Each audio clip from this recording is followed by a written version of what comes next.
प्रधानमंत्री नरेंद्र मोदी ने मन की बात कार्यक्रम को संबोधित किया। प्रधानमंत्री ने मन की बात कार्यक्रम में करगिल विजय दिवस पर देश के सैनिकों की बहादुरी को याद किया। उन्होंने कहा कि करगिल युद्ध के समय भारत पाकिस्तान से मित्रता चाहता था, लेकिन पाकिस्तान ने बड़े बड़े मंसूबे पालकर करगिल युद्ध का दुस्साहस किया। पीएम मोदी ने कहा कि इस युद्ध में भारत के सच्चे पराक्रम की जीत हुई। प्रधानमंत्री नरेंद्र मोदी ने कहा कि ऐसे स्वभाव के लोग जो हित करता है उसका भी नुकसान पहुंचाते हैं, इसलिए भारत की मित्रता के जवाब में पाकिस्तान ने पीठ में छुरा घोंपने की कोशिश की, लेकिन इसके बाद भारत ने जो पराक्रम दिखाया वो पूरी दुनिया ने देखा।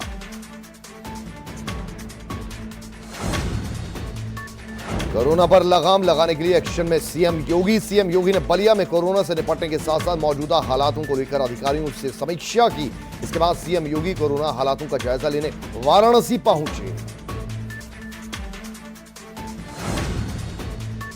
सीएम योगी आदित्यनाथ का पशु प्रेम किसी से छिपा नहीं है। जब भी सीएम योगी गोरखपुर में रहते हैं तो सीएम योगी गौशाला जाकर गौ सेवा करते हैं। सीएम योगी ने गौशाला जाकर गायों को गुड़ खिलाया। सीएम योगी जब भी गोरखपुर जाते हैं गौशाला का भ्रमण जरूर करते हैं।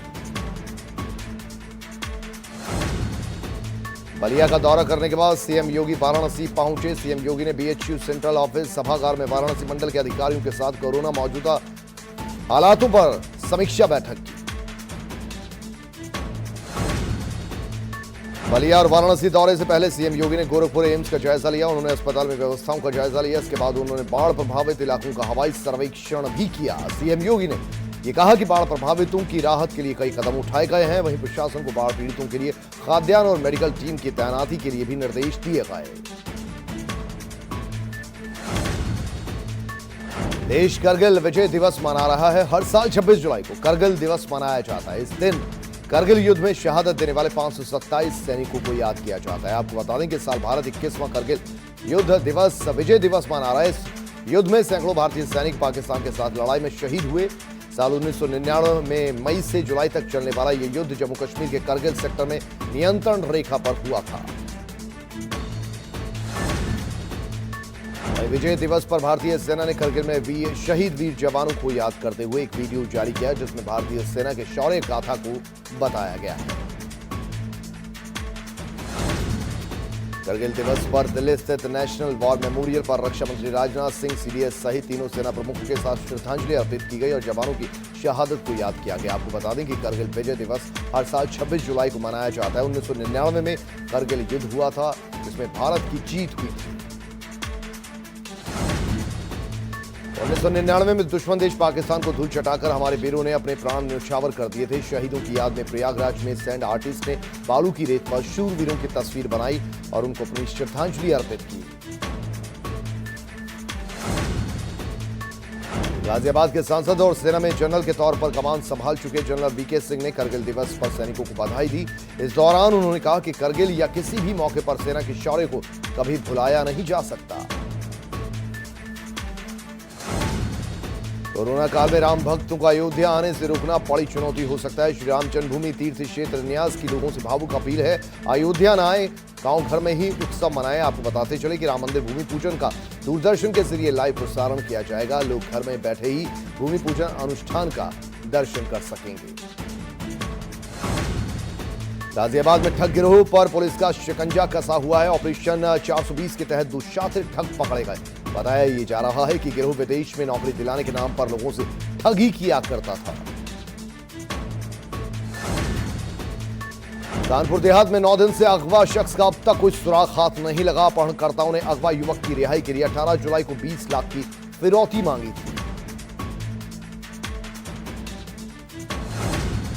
कानपुर में संजीत के शव की तलाश जारी है। पुलिस और गोताखोर संजीत के शव की तलाश कर रहे हैं। अभी तक हालांकि कोई सफलता हासिल नहीं हो पाई है। देश में कोरोना संक्रमितों की संख्या लगातार बढ़ रही है। 24 घंटे में 48,661 नए मामले सामने आए और 705 लोगों की मौत भी हुई। देश में कोरोना मरीजों की संख्या 13,85,522 हो गई। देश में कोरोना के 4,67,882 एक्टिव केस हैं। वहीं अब तक 8,85,577 मरीज इलाज के बाद ठीक हो गए। वहीं देश में अब कोरोना से 32,063 लोगों की जान गई है। यूपी में कोरोना के आंकड़े लगातार बढ़ रहे हैं। पिछले 24 घंटों में 3,260 नए मामले यूपी में सामने आए। एक दिन के भीतर 39 मरीजों की कोरोना के चलते जान भी गई है। उत्तराखंड में कोरोना बेकाबू हो गया है। शनिवार को कोरोना के 244 नए मामले सामने आए। प्रदेश भर में कोरोना संक्रमितों की संख्या 5,961 है। अब तक कोरोना से 3,495 लोग ठीक हो गए हैं। वहीं प्रदेश में 2,365 कोरोना के एक्टिव केसेस हैं। कोरोना संक्रमण से अब तक 63 लोगों की मौत हो चुकी है। कोरोना काल में काम करने के नए नए तरीके इजाद किए जा रहे हैं। बरेली के एसएसपी ऑफिस में आने वाले फरियादियों की फरियाद सीसीटीवी के माध्यम से सुनी जा रही है। कोरोना को देखते हुए जन सुनवाई के दौरान फरियादी अपनी फरियाद लेकर आता है। वो सीसीटीवी कैमरे के सामने खड़े होकर अपनी समस्या बताता है और फिर अधिकारी और फरियादियों की फरियाद इस तरीके से सुनी जाती है। रक्षाबंधन के पर्व पर वाराणसी की अंजलि श्रीवास्तव ने भाइयों को अलर्ट करने वाली राखी बनाई है। अंजलि ने इस राखी के बारे में बताते हुए ये कहा कि प्रदेश में जिस तरीके से अपराध बढ़ रहा है उसको देखते हुए एक ऐसी डिवाइस तैयार की गई है जिसे आसानी से राखी में फिट किया जा सकता है। संकट की घड़ी में पड़ने पर दरअसल बहन के द्वारा अपने भाई को एक अलर्ट मैसेज भेजा जा सकता है जिससे उसके भाई के हाथ में बंधी राखी उसे अलर्ट करेगी और बहन की लोकेशन को भी ट्रेस करेगी। मेरठ में पुलिस के लाठीचार्ज का वीडियो सोशल मीडिया पर तेजी से वायरल हो रहा है। ये वीडियो मेरठ के थाना कंकरखेड़ा क्षेत्र के योगीपुरम इलाके का है। यहां हत्या के मामले में तफ्तीश करने गई पुलिस पर कुछ दबंगों ने लाठीचार्ज कर दिया। मुरादाबाद के थाना मझोला इलाके में हुई दो बड़ी चोरियों की घटनाओं को अंजाम देने वाले एक अंतर राज्य गिरोह के 3 सदस्यों को पुलिस ने गिरफ्तार किया। पुलिस ने मौके से नकदी के साथ साथ कार भी बरामद की। बताया ये जा रहा है कि गिरोह कई बड़ी वारदातों को पहले अंजाम दे चुका है। प्रतापगढ़ में जमीन के विवाद में लाइसेंसी बंदूक से चाचा ने भतीजे को गोली मार दी जिससे एक भतीजे की मौके पर ही मौत हो गई जबकि दूसरा गंभीर रूप से घायल हो गया। आरोपी चाचा को पुलिस ने हिरासत में ले लिया है।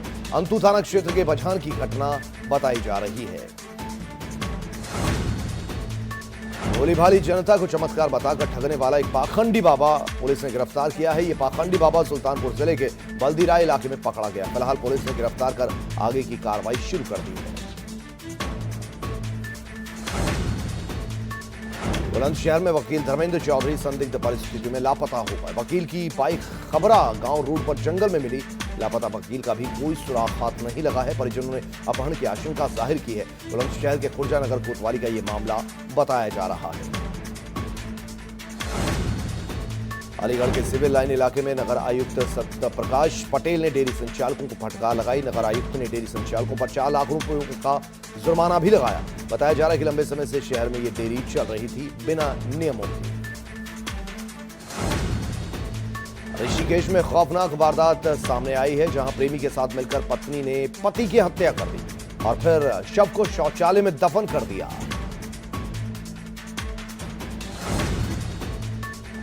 बुलंदशहर में करंट की चपेट में आने से एक 20 साल के युवक की मौत हो गई। हादसे की खबर से मृतक के परिजनों में कोहराम मच गया। बुलंदशहर के अनूपशहर थाना क्षेत्र के गांव खुशहालगढ़ की यह घटना बताई जा रही है।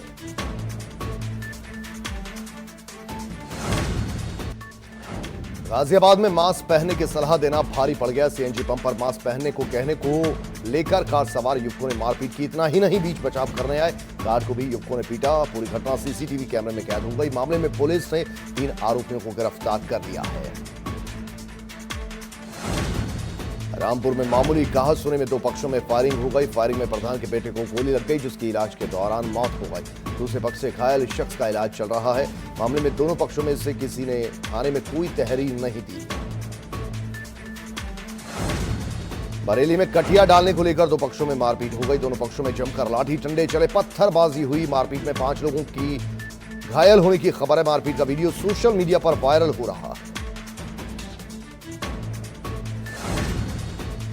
वाराणसी के पहाड़िया थाना क्षेत्र में संजय नगर कॉलोनी में पुलिस ने गैंगस्टर एक्ट के तहत कार्रवाई करते हुए संजय सिंह उर्फ पप्पू सिंह के घर की कुर्की की। दरअसल कुछ महीने पहले संजय सिंह के घर पर चल रहे सेक्स रैकेट का खुलासा किया गया था। मामले में एक युवती ने छत से कूदकर आत्महत्या कर ली थी।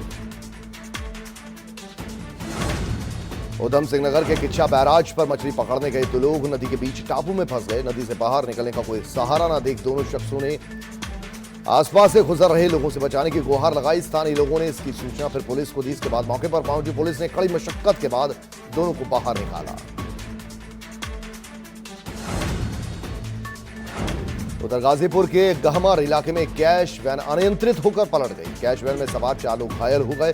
सभी घायलों को फिर ग्रामीणों की मदद से नजदीकी स्वास्थ्य केंद्र ले जाया गया, जहां से डॉक्टरों ने सभी घायलों को जिला अस्पताल रेफर कर दिया।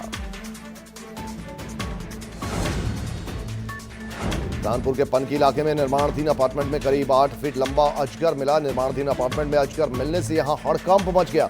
मजदूरों की सूचना पर मौके पर पहुंची पुलिस और वन विभाग के अधिकारियों ने रेस्क्यू शुरू किया है। फिरोजाबाद के टूंडला थाना इलाके में एक दिव्यांग को गोली मारकर 2 आरोपी मौके से फरार हो गए। बताया ये जा रहा है कि दिव्यांग सब्जी बेचने का काम किया करते थे और सूचना पाकर मौके पर पहुंची पुलिस मामले की अब जांच पड़ताल में जुटी हुई है।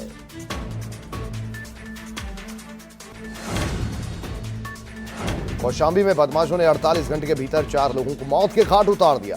सराय अकेले इलाके में पुरानी रंजिश के चलते दबंगों ने एक अधेड़ की गोली मारकर हत्या कर दी। घटना को अंजाम देने के बाद सभी हत्या के आरोपी फरार हो गए। घटना की सूचना के बाद स्थानीय पुलिस मौका वारदात पर पहुंची। पुलिस ने शव को कब्जे में लेकर फिलहाल पोस्टमार्टम के लिए भेजा है। मृतक की परिजनों की तहरीर के आधार पर पुलिस ने 9 लोगों के खिलाफ हत्या का मुकदमा दर्ज कर आरोपी की तलाश शुरू कर दी है।